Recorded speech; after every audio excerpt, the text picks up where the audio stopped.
Babba game and shit. I don't watch a lot of Red Leader. I started watching more of them after you recommended them. Yeah. I'm glad. I really like the Rem Lazar Yeah. video.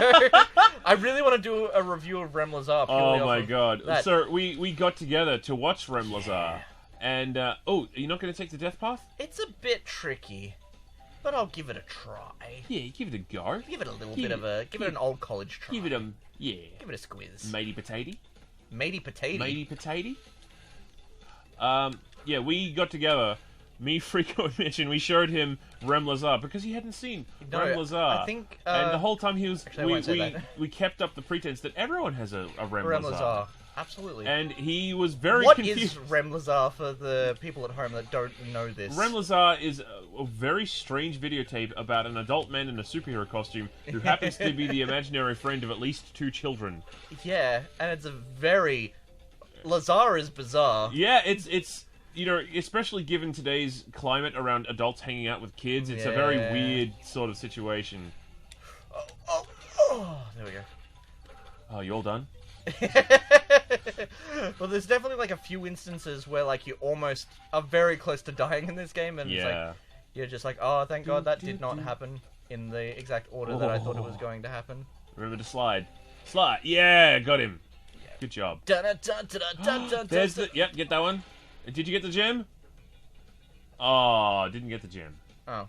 Does the death path allow you to get the gem? I thought it did. Maybe you have to backtrack. That's some bullshit. Well, I don't think you can. We got the crystal, so... Yeah, I guess so. Oh, yeah, you're right. Did you want to do the next level, or should I take over for... Got the gem. There's the gem! All right, the death path has the gem. Right, yep. It has the gem. Yeah. But so I guess we have to go back in to get the crystal. I'll do that. Yeah, this seems like a pretty easy level. And you can talk about a thing. I'm going to put you on the spot. Okay. Should we do the exercise?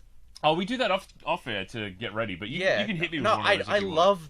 No, because we come up with some of our best... Because, like, what we'll do, right, is we'll start the exercise, and then we'll start, like, you know, doing it normally, but then it'll, like, offshoot into different conversations. Alright, so you're going to hit me with a topic? Yeah, okay, so the premise is, like, we name 5 things. 5 things. 5 things. It's just called 5 things. Yeah. Name 5 things that you did today. It's starting off easy. Starting off easy. Okay. I got up. Uh-huh. We went to McDonald's. Yeah. Against my better judgment, but we still did it. No, okay, the really funny thing that happened is, like, let me tell. You can tell it. We got up. I walked into the living room because Mitch was staying at my place after me, Mitch, and Freako and Nicola were hanging out. And I walked into the room and see his girlfriend's awake, and I'm just like, hey, and his eyes fly open. He says, "Macca's?" And I go, "Do we have to?" And he's like, "Mm-hmm. Macca's?" I didn't say mm-hmm. I said, shit. I forgot how it went. It was a bit more like vague. And then I went and got dressed, and I came back out, and he was standing motionless with an eerie grin on his face, staring into the kitchen. And I just entered his field of vision and went, aha. There was no negotiating. It was like, are you excited? And I'm like, yep. Yep. Very excited to get some hotcakes. No, and it's typically the tradition. I'm trying to form more healthy, sustainable traditions. Oh, yeah. Absolutely. Wait, did you get anything? I got a Coke and some nuggies, and the nuggies I can get away with because they're mostly just fat. You're on the keto? I'm on a light version of the keto diet where I try to minimize my carb intake. I've been thinking about going on the keto, but I might just go back. It works go back really well to for Freako. Did you see? Yeah. I gave him. Do you remember the? Oh, can I edit in the clip of my wholesome rap battle? Yeah, go on. You look like you just drank some Coke. You shouldn't have. Of carbs, you should be. Oh. Say, well, kiss my toast. Out of everyone here, I care about. Oh! Yeah, take that, bitch. Damn. Because like I don't want to like steal like all the best moments from your streams, but I like to just subscribe to ShadowFenrir Plays at Twitch. Twitch.tv/ShadowFenrir Plays. Link into the description. I did the thing again. It's entirely like forgetting that like some bits aren't just a trick of the lighting. Yeah. Oh no, it is a trick of the lighting. We went to McDonald's. Yep. Shit, what else did we do besides sit down and play video games? We did a sound check. We talked about philosophy during the sound check. We Yes.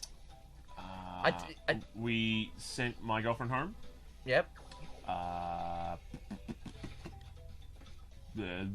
blah, blah, blah. We played some Sonic Mania. This is the bit I keep dying on. See, it looks like a trick of the lighting. It looks like a shadow. It's an intentional trap. You gotta get past it. And you know what else we did today? We had a really good time. Oh, I was gonna say we loved each other, but that sounds a bit. Well, we didn't. We didn't love each other as in the verb to love. Yeah. We just had a nice time together. We had a really good time. Platonically.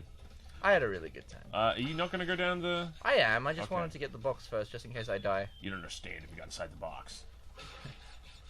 Hey Mario! Okay. 5 things. 5 things? Yeah, name just 5 things in general. Five? All right, I'm gonna name you 5 things. Okay. Well, tell me. You're gonna name me 5 things. What 5 things are you gonna name me? 5 situations that make you feel uncomfortable. Okay. Well, this situation right here makes me feel a little bit uncomfortable. Yeah. Right Okay. Now. Yeah. If you would stop licking my face, it'd be I'm very sorry, much it's not appreciated. possible. It's just the fee for using my equipment. Okay. Well, I mean, if I have to put up with this, then I guess I will. I guess this level makes me feel a little bit uncomfortable. Why didn't you get the light bug? Is there a light bug? There was. You went right past it. All right. Let me just see if I can find it. Never mind. It's very dark. Okay, 3. It's very dark. 3 more. Situations where like I'm awkwardly laughing and like someone in the friend group goes, "That's not funny." Yes, you just left the light bug behind. Oh, that's it there? Yeah. Okay. What else would that have been? I don't. Background decoration. Okay. Second thing that makes me feel uncomfortable is public speaking, just in general. Oh yeah. You said the guy with a YouTube channel.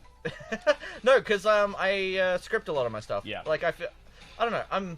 Here's the thing, right? I feel like very nervous and awkward just as a general fact, and like on one hand that makes me think I shouldn't do like fuck. You shouldn't do fuck. I shouldn't do fuck. I shouldn't do like a YouTube or anything like in a very public method. Yeah. But on the other hand, I feel like I should do it, and I should like make it like a very real part of my like personality or like my public personality, my persona, because it's relatable, and I think people... And also it's real. Yeah, it's real. It's relatable. It's annoying the fuck out of me. All right, I'll take over for once so you can concentrate. Sure. One of my this has only occurred a couple of times in my life, but one of the most uncomfortable situations that I hearing my own voice. Sorry. Go on. I don't believe that. I don't like it. I hate my voice. You've got a lovely voice. It's not. Stop. It's very high pitched and like very. So you could be an anime boy. Yeah. Well, I've gotten a lot better. Not just at hearing my own voice, but because hearing my own voice has made me recognize the light my bug flaws. behind again. Yeah. All right. I'll get through this. So one of my most uncomfortable situations that I've only been in a couple of times. Is when someone is sexually interested in you, and they move to do a thing that they heard about, or that they assume, or that they have gotten the idea somehow into their head that you find that particular fetish or move or sexual activity attractive when it's really not your thing. But you can't tell them that because you still want to sleep with them. Yeah. So you just have to sort of wait until... Oh, come on! You'd have to wait until they're finished doing whatever it is. Now... Yeah.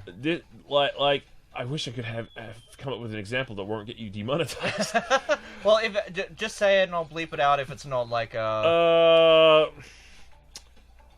this isn't mine. This is one from South Park. But Okay. when Gerald said that he had a pee fetish to his wife... Oh, God! And yeah, I remember that. He couldn't tell her the truth, so he just endured having piss all over his face. Yeah. That kind of situation, like a miscommunication like that can really take it out of you. Like, I've had a few miscommunications with partners who thought I was into one thing, and I was like, I appreciate the effort, but no. Yeah. No, thank you. This is kind of like not the same thing for sure, but the one pet peeve that I have is when like a girl years later that you had a crush on many years prior comes at you in like a mutual setting, like a party or like a friend group or something like that, and says like, "Oh, I used to have like such a huge crush on you," and used to? Yeah, it's like, what do I do with this information now? You know what I mean? I mean, that's your problem. Yeah. That's not her problem anymore. No, absolutely. I'm just saying that it's a little bit like There's a gap there. What if we did something about it now? Like fall off a I like cliff to answer, together. yeah, I used to be attractive. Because you have that confidence, though. It's mostly a mask, though. Is it? Yeah, I'm always in a crisis about my values and who I am and who I want to be remembered as. That's definitely helped me a lot. Just as a personal thing, is like kind of fake it till you make it mentality. Because yeah, not necessarily fake it. Because like when I'm relaxed, I'm not faking being relaxed. I just I've ceased giving a fuck about what people will think of me. Or like there's a situation of being nervous around people, being nervous in public situations, until you realize, oh, this doesn't actually fucking matter. I can just enjoy the ride. Well, that's I had a similar thing when I was working in a call center. Is I seemed to sell my best when I stopped giving a fuck about how I was sounding. Yes. Or like how I was coming across. I was just like, I'll just go through the script. I'll just do whatever. I stopped. When you stop caring, it kind of gives you this false confidence. Yeah, when you stop judging yourself. Yeah. And you just be in the moment. When people respond to you most when you're in the moment, when you're being genuine. I guess I missed a bunch of boxes. Well, Nitro. Right, yeah. That'll probably... Okay. That makes sense. People respond to you best when you're being your genuine self. And that doesn't necessarily mean that you can't present your best self or curate the amount of yourself that you share, particularly if you've got some radical political opinions that not everyone needs to hear. Yeah. But for the most part, real recognize real, you know? I think I made my most money at the call center I worked at when I was hungover from the previous night. And you were just like, I don't really want to do this right now, do you? Literally throughout the entire call, I was just like, and I somehow sold like $10,000 worth of equipment. Oh, you missed 2 boxes. Yeah. Could I get in trouble from like my ex-employer if I talk about like their behind-the-scenes? Only if you mention who they are. Okay, because there was this like general rule of thumb. Ah, my ass. There was this general there was a rule where if someone said they were busy, you didn't hang up on them right away. You just kind of kept going. You said you apologize, then you like you distract them with a question. And then keep the conversation going. going. Oh, that's fucked up. Yeah, and then... we got like, would you like us to schedule a call for later? Yeah. And then they specify a time, and I'm like, great, I'll talk to you then. But it's this whole idea that you can keep someone on the phone if they get like carried away with like a conversational topic. You know what I mean? did a brief amount of door-to-door sales work, or I tried. But, I hate that. And I could never do that. One of the things they said when they gathered us all, and they were like, okay, now, everyone's been in this situation. Don't be shy about it. Everyone's been in this situation. Now, have you ever been in a situation where you were knocking on the door at night, you smelt the client's dinner, they came to the door, and you realized they were in the middle of dinner, and it was awkward? Raise your hand. Raise your hand if you found that awkward. Okay. And a bunch of people raised their hand because that's a fucked up thing to do, to interrupt someone's nice family dinner to try and sell them some pointless shit. Yeah. And then the guy turns around and says, okay, how did you make that awkward? Oh! Like, putting it on, like, forcing through the mentality of, yes, it's clearly us that are making it awkward. Yeah. Not the fact that this is fundamentally a useless and, like, unnecessary part of society that should be made illegal. Door-to-door salesmanship is a fucking blight on humanity, and it needs to end. I don't care how much money it makes. There was definitely a lot of that like mentality at the call center I worked at as well, where if like a customer hung up on you, that was your fault. And like you only had a certain amount of contacts during the day, so like you had to make the most out of every single contact. You were in sales, right? Sales, yeah. When I did... Well, it was called customer service and sales, but there was no customer service. It was all trying to sell shit. Yeah, but when I did call center work, it was for surveys. So we didn't. We had more of an incentive to get surveys filled out. I think I'd prefer like doing surveys than like because it was still hell because it was cold outbound most of the time. But I was not like a salesperson, you know, because like when like an old lady. I'm so glad to know you and know that you are not a salesperson. No, well, my friend definitely was the guy that got me the job. Yeah. He was very much like very into like the whole like how do we make the most money out of this, you know. Person. Now, maximizing your resources, that's a very noble and but like good when thing to do. When I had like an old lady on the phone that was just like, I can't afford this thing. I've like my goal would be to try and save them the most money as possible for the solution to their problem. They're experts, Bob. Experts. Not to like, but like my the people that were coaching me, the people that like were like, "Oh, you're not selling enough, Mitch." They always like insisted that like I should try to convince them to like buy an iPad or something. It's like, why? It's not relevant to their issue. It's like, oh yeah, but if you can sell well enough, or if you make it sound good, they'll buy it. And the it's like, myth, but it's not relevant to the problem that they presented to me. The myth is that if you're a good enough salesman, you can sell fridges to Eskimos. Yeah. No, I've heard that. No, the tagline that I got in the call center a lot was either you sell them a product or they sell you an excuse. Oh, like it was mandatory that you sell something, right? That's fucked up.